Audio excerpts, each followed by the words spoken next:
Olá, este é o primeiro módulo do curso de Joomla 3.7 do básico ao avançado. Será o único módulo teórico do nosso curso. É uma palestra que eu apresento em todos os meus cursos, uma palestra de introdução que tem o objetivo de nivelar o conhecimento. Dessa forma, independente se o aluno é um profissional ou é um iniciante, todos teremos o mesmo ponto de partida, em relação a temas que muitas vezes, particularmente os iniciantes, desconhecem. Nós ouvimos dizer, por exemplo, que para utilizar o Joomla é só instalar e utilizar, não precisa ser programador, E isso é uma realidade. Mas, se você quer fazer um projeto bem feito, seguindo padrões pré-estabelecidos, é bom que você tenha um conhecimento básico, mínimo, necessário para que você utilize a ferramenta. E é isso que eu pretendo passar com essa apresentação. Será uma forma resumida, porque essa apresentação geralmente a gente leva aí 1 hora no nosso curso presencial e não tem como a gente fazer aqui uma videoaula de 1 hora, mesmo porque ficaria até cansativo, para vocês também. Então eu vou resumir ao máximo, mas trazendo conceitos interessantes de web design.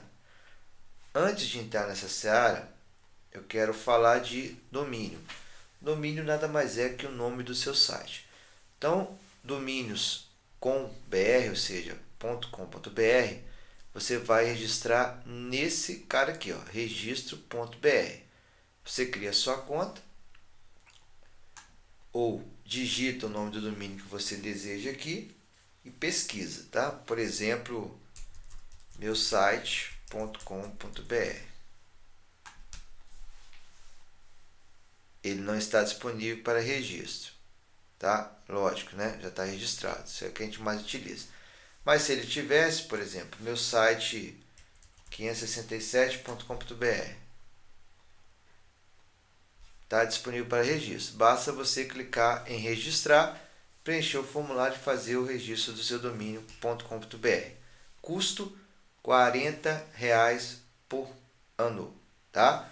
Então, primeira coisa aqui, aquele boleto que você recebe, você que tem um site, ou você que fez o site para um cliente, e seu cliente está recebendo aquele boleto de uns picaretas aí, que te mando ali, registro.com, se não me engano, Outro dia até coloquei no Facebook uma foto aí que eu recebi desses picaretas, cobrando cento e não sei quantos reais por ano e tudo. É mentira, tá? É golpe, não pague. O lugar que você registra seu domínio.com.br, que é um domínio comercial do Brasil, é aqui. E o custo é esse. Beleza? Bom, em registro de domínios internacionais.com, .net, .info, aí você dá uma googada e você escolhe a empresa, porque são várias. E também tem uma variação de preço. Ok? Em relação à hospedagem, ou seja, o provedor, que é a empresa que vai hospedar o seu projeto, o seu site. Existem várias, tá? Eu utilizo a HostGator. Não estou aqui indicando a HostGator, mesmo porque eu não ganho nada deles com isso. Eu estou apenas te dizendo que eu utilizo a HostGator. Já utilizei KingHost, já utilizei o Wallhost, já utilizei LocalWeb, já utilizei Hostnet, tá? E desses aí, sinceramente, o único que não me atendeu foi a Hostnet, que eu acho realmente muito ruim. Agora, todos os outros me atenderam. Em determinado momento, houve problemas, particularmente relacionados a suporte. Eu sou usuário Linux, então muitas vezes eu precisei de suporte, e aí eu percebia que a pessoa que estava me atendendo não entendia nada de Linux, Eu estava com um problema, ela falou assim, eu clique aí no botão inicial, eu falei assim, não, mas eu não estou usando Windows, estou usando Linux, eu não tenho que botão iniciar. E aí eu via do atendente que não dava suporte Linux, e era um plano Linux da empresa, tá? Nesse caso aí particularmente a LocalWeb. Então eu optei pelo HostGator, já estou com o HostGator há mais de 2 anos, e tranquilo, sem nenhum problema. Tenho tanto a revenda quanto o plano comum deles de hospedagem. Basta você dar uma olhada aí, dar uma googada também e ficar à vontade. Desde que seja um plano Linux, obviamente, penso que a maioria dos servidores brasileiros estão no mesmo nível. Servidores fora do Brasil, a vantagem é que o megabit é mais barato, então você vai pagar menos. A desvantagem, que pode não ser para você, como também não é para mim, enfim, que é o idioma, tá? E o suporte também, né, que vai ser no idioma diferente do seu e pode ter um delay maior, tá? Então, antes de qualquer coisa, definir o projeto, você tem que ter um nome, você vai registrar o seu domínio e tem que ter um local para hospedar isso aí. Ponto. Agora vamos ao que interessa, né? A nossa palestra aqui. Então, web design e Joomla. A ideia aqui da nossa palestra é passar alguns padrões, alguns conceitos, né, em relação a web design e como você vai fazer um web design de sucesso com CMS e Joomla. Primeira coisa em relação a web design. Web design significa projeto para a web. Então, o web designer, ele é um projetista, tá bom? Ele não é um desenhista. Então, muitas vezes a gente se confunde. Ah, porque o cara é um artista, ele vai desenhar. Não. Ele é um projetista. Quem vai desenhar, né, quem vai, particularmente em relação a projetos web, quem vai fazer o layout, aquela coisa bonita, aquela coisa toda, é o design gráfico, que também não é um desenhista, ele é um projetista gráfico, certo? Então, esse é o primeiro conceito. O web design é um projeto para a web. Isso aí está na literatura, tá? Jacob Niels, Tim Berners-Lee. Então, isso aí está na literatura. Web design, projeto web. Legal. Bom, e dentro desse conceito do web design, nós temos o web designer, que é o projetista, tá bom? Nós temos o web writer, que é o cara que vai escrever. Nós temos o design gráfico, que é o cara que vai fazer o projeto gráfico. Beleza. O web design, ele sempre foi relegado a instituições privadas e governamentais. O que eu quero dizer com isso? Eu vivo isso no dia a dia, né? A gente percebe, a gente ministra cursos em órgãos públicos e também em órgãos privados. E sempre a parte do website é o garoto do site. Sempre fica por último, né? E muitas vezes acontece um problema e o problema estoura onde? No site. Por quê? Porque houve uma negligência nesse sentido. Mas isso é normal, tá? Lembro que o web design sempre foi matéria, né? Uma disciplina do jornalismo, da comunicação social, tá? E as coisas hoje estão mudando. Eu, por exemplo, tive a oportunidade de fazer em 2008 a minha graduação em web design. Então, web design e programação. Com isso, eu estudei algumas coisas de jornalismo, algumas coisas de comunicação social. Então, isso é uma coisa que está mudando, mas está ainda em processo de mutação. Então, hoje em dia, a pessoa, né, o profissional que trabalha com o desenvolvimento web, particularmente o site de uma empresa, ele é o menino do site. Então, não, fale com o menino do site, ele resolve para você, tá? Então, ainda está relegado. Relegado quer dizer o quê? Que ainda está em segundo plano. A gente tem que lembrar que o website, o portal da sua empresa, da sua instituição, enfim, é o cartão de visitas do seu negócio na web. Ele pode ser uma vitrine, mas também pode ser uma vidraça.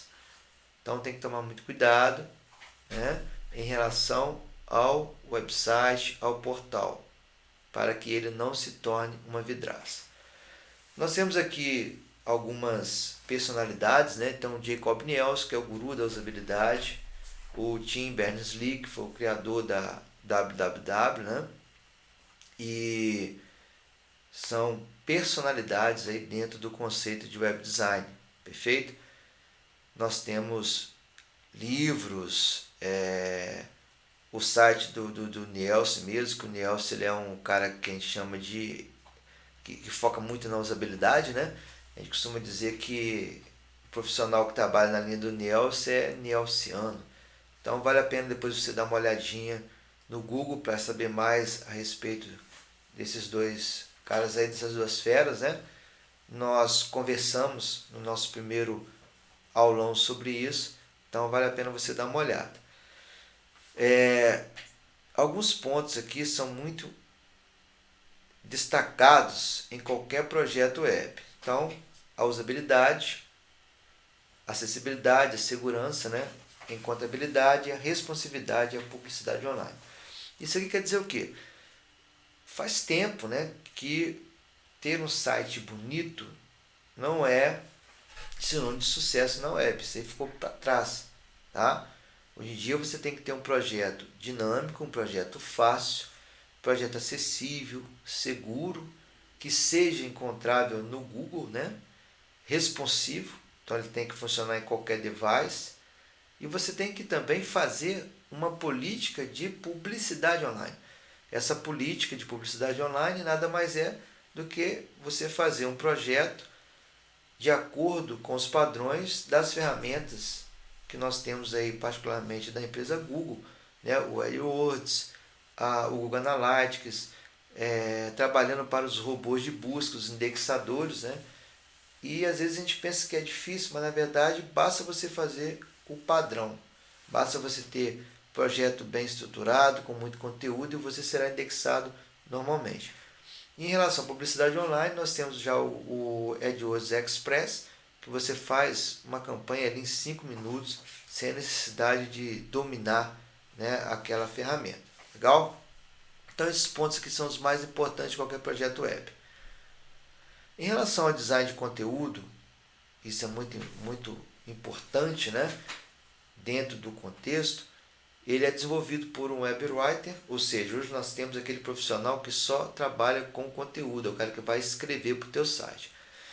E algumas coisas às vezes são motivo de discussão, de discórdia, né? Principalmente, e eu destaquei aqui algumas delas. O alinhamento do texto é normal dentro de um contexto de uma empresa, né, uma repartição pública, o chefe querer, por exemplo, justificar o texto. Não, quero que o texto seja justificado. Mas o padrão é a esquerda, né? Então existem documentos, né, cartilhas, que apontam para esses padrões e o porquê desses padrões, tá? Testes de usabilidade que chegaram a essas conclusões. Por exemplo, a gente lê da esquerda para a direita, então por isso que o texto em um website particularmente é alinhado à esquerda, e a leitura em um ecrã de um monitor é diferente da leitura de um livro, né? Então é à esquerda. As fontes, você tem que ter consistência de fontes, ou seja, o seu site deve manter a mesma linha de fonte. Você não pode ter uma fonte de um formato numa página, depois você muda a fonte, isso aí acaba perdendo identidade visual. Em relação à área de dobras, quer dizer o seguinte, imagina aí um jornal, tá? Um jornal. Vou fazer aqui para você aqui um modelo. Vamos dizer que isso aqui é um jornal. Então você está aqui com o Correio Brasiliense. Legal. Tudo que é mais importante tem que estar nessa primeira parte, que é a chamada capa, tá? O que é secundário, você faz exatamente isso aqui com o jornal. Não é assim? Você está lendo o jornal. Você pegou aqui o jornal, está lá na capa do jornal, as matérias mais importantes, e você fez assim, pum, é a área secundária. A mesma coisa vale para o website. Tudo que é mais importante tem que estar na primeira parte do seu website. E como é que você vai medir a primeira parte do seu website? Partindo do princípio de um monitor de 800 por 600, a primeira parte é aquela que o usuário ainda não tem que mexer em nada. Ele vai, pum, olhou para o teu site, tudo que é mais importante está aqui. Legal. Por forma de contato, horário de atendimento, barra de busca sempre à direita e acima, né? Porque isso também é usabilidade. Não vou colocar minha barra de busca à esquerda e abaixo, que o usuário vai ficar maluco, né? Se eu tenho um sistema aqui, o botão de sair também está fácil ali, à direita e acima, não está à esquerda e abaixo, que o usuário fica maluco procurando. Mas, pô, vem cá, Júlio, por que você fala aí de direita acima, direita acima? Porque já foi provado que quando nós entramos em um site, o nosso cérebro comanda o olhar para a direita e acima. Isso é normal. E é por isso que os botões de busca são sempre à direita e acima, né? Tá aqui, ó. Aqui, ó. Isso é normal. Isso já foi provado. Isso é nosso, é do bicho, né? Bicho homem, bicho mulher, tá bom? Então, tem que entender isso aí. Bom, beleza. O que é secundário fica para depois. Que é justamente o que? Ele pegou a barra de navegação aqui, arrastou a barra para baixo, fez a área de dobra. Isso é do jornalismo, tá? Bacana. Algumas frases aqui para você, ó. A primeira delas, na web, o conteúdo é rei. Então, o seu site, o seu projeto, ele não tem que ser feio, tá? Mas também não se preocupe com a beleza. Não se preocupe dele ser lindo, porque beleza é subjetivo. Perfeito? Ele tem que ser simples, ele tem que ser direto, ele tem que ser agradável. Em relação aqui ao design de site, que é a parte de design gráfico, né? O design gráfico, ele é criado pelo profissional específico. Geralmente ele utiliza ali o Photoshop, faz as lâminas, né? Aquela coisa toda e tal, leva para o cliente, pá. Legal. Em relação ao Joomla, isso é template. Tá? Então, o profissional fez o layout, levou lá para o cliente aprovou, vendeu aquelas funcionalidades que vai acontecer quando clicar, aquela coisa toda. Mas quando você importar isso para o CMS, você tem que se lembrar que isso é apenas o template. Todas aquelas funcionalidades terão que ser transformadas em módulos. Então, mais uma frase para você. Na web, a simplicidade sempre vence a complexidade. Então, quanto mais simples, melhor. Beleza? Em relação às cores, aqui eu tenho algumas coisas teóricas em relação às cores, né? E eu vou passar rapidamente, mesmo porque essa palestra está disponível também para os alunos, tá? Significado das cores e tal. Eu quero chegar aqui no ponto que mais interessa. Aqui eu tenho a tabela de cores, bacana. Então, o que é mais interessante? Você tem as cores primárias, tá? E através dessas cores nós temos todas as outras cores. Perfeito? Se nós falarmos ali de forma bem direta, né? O branco é a soma de todas as cores, o preto é a ausência de cores, tá? E aí, com a combinação das primárias, a amarela, vermelha e azul, você tem as outras cores secundárias, aquela coisa toda. É uma boa regra você não misturar, não colocar no mesmo layout ou no mesmo momento, né, cores primárias juntas, tá? Então, as cores primárias, elas formam as secundárias. Então, por exemplo, tem aqui o verde, né, que é uma cor secundária. Então, eu tenho aqui o azul. Pô, eu vou usar o azul com laranja, né, que é uma cor secundária. Mas eu tenho que tomar cuidado quando eu misturo as cores primárias. Por exemplo, você já percebeu que a maioria dos restaurantes utilizam o vermelho com amarelo? Você já parou para pensar por que isso?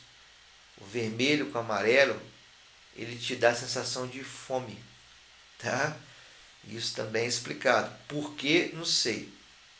Por quê? Né? Por quê? O que acontece no nosso cérebro? Não sei. Aí você tem que dar uma estudada aí, procurar um psicólogo, né? O que eu te digo é que é assim, tá? E tem literatura sobre isso, tá? Então, é um exemplo. Agora,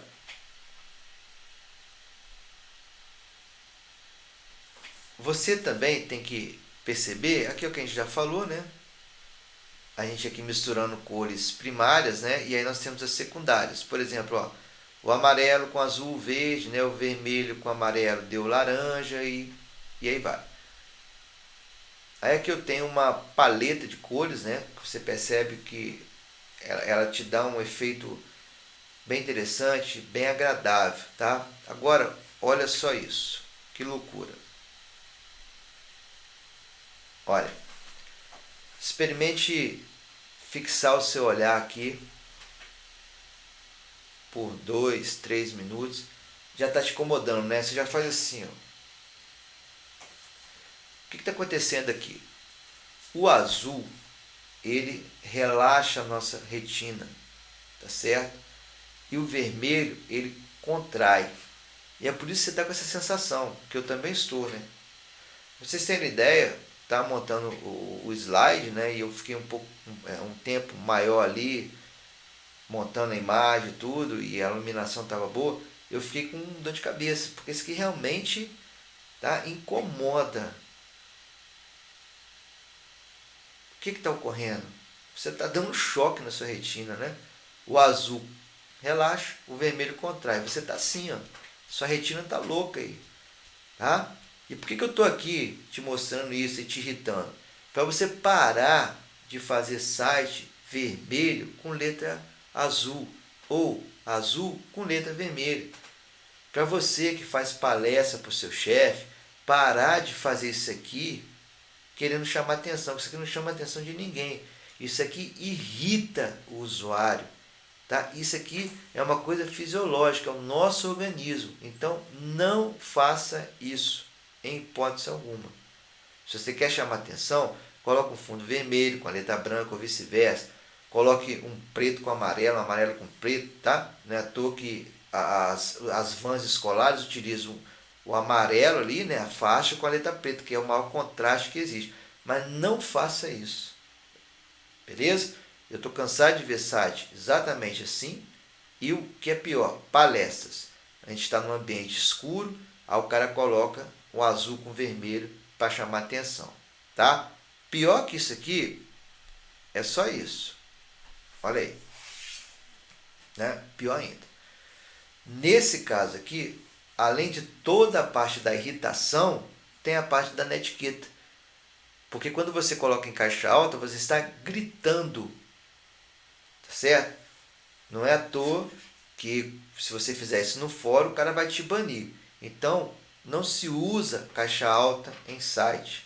Não se usa caixa alta na internet. Se você fizer isso porque está achando que o Google vai te indexar, ele vai te banir. Tá certo? Então, não faça isso. Não coloque título dos seus artigos no Joomla, lá no seu site, em caixa alta. Não coloque no corpo. Não faça isso para chamar atenção. Você pode usar sim o capitalize, que é a primeira letra maiúscula, quando for o caso. Ok? Beleza. Vamos sair desse trem aqui. Melhorou, né? Em relação à usabilidade, o seu site tem que ser fácil, direto, simples e consistente. Então, retorna lá naquela linha naquela frase de Jacob Nielsen. Na web, a simplicidade sempre vence a complexidade. Tá bom? Então, trabalhe com isso aqui, ó. Não vou entrar no mérito do conceito. Tá bem direto para você, né? Acessibilidade. A acessibilidade, ela vai direto, né, às necessidades de pessoas especiais, tá? Então, por exemplo, uma pessoa que tenha uma dificuldade visual, ela utiliza robôs para fazer a leitura do seu site, um exemplo. E a tag Alt, que é uma tag do HTML, que muita gente ignora, né? Ela é fundamental para esse tipo de ferramenta, porque ela vai dar um nome para uma imagem. Então essa tag ela entra junto com uma imagem. Quando você faz qualquer artigo com Joomla, que você insere uma imagem, tem lá a descrição da imagem, é a tag Alt. Então, sempre utilizar a tag Alt, tá?